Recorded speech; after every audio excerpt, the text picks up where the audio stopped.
তো জুলাইয়ের যে স্মৃতি এবং জুলাইয়ের যে প্রতিজ্ঞা আমাদের মধ্যে, সেই প্রতিজ্ঞার একটা বড় জায়গা হচ্ছে যে খুনি হাসিনার তার বিচার নিশ্চিত করা এবং যেকোনো মূল্যে সেটি নিশ্চিত করা। এবং এই যে জুলাই সহ বিগত ১৭ বছরের গুম খুন এবং বিরোধী মতের উপর নির্যাতনের সাথে যারা জড়িত, তাদের প্রত্যেকের বিচার নিশ্চিত হতে হবে।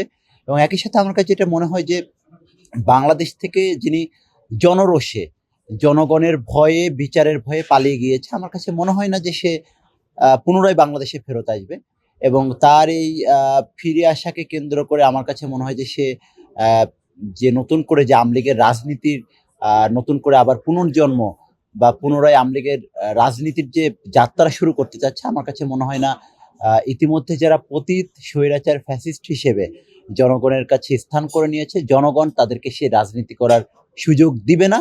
এবং সে যদি কোনোভাবে বাংলাদেশে আসার চেষ্টা করে, আমার কাছে মনে হয় যে প্রথমে তাকে সরাসরি জেলে যেতে হবে এবং তাকে সে যেভাবে যতগুলা গুম, খুন, নির্যাতন এবং জুলাইয়ে যেভাবে হাজার, হাজার জনগণকে খুনের নির্দেশ দিয়েছে, সেই প্রত্যেকটা অপরাধের বিচার নিশ্চিত হবে এবং তাকে ফাঁসির কাস্টে ঝুলতে হবে।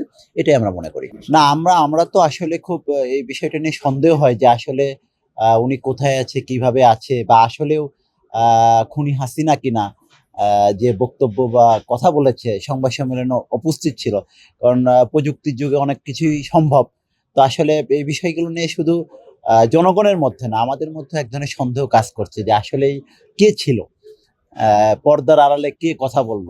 সে কি আসলেই সেই রক্তপিপাসু হাসিনা, যে ১৭ বছর এদেশের জনগণকে গুম খুনের নির্দেশ প্রদান করেছিল, জুলাই আগস্ট গণ অভ্যুত্থানে যিনি সরাসরি সাধারণ শিক্ষার্থী এবং জনতাকে গুলি করার নির্দেশ দিয়েছিল?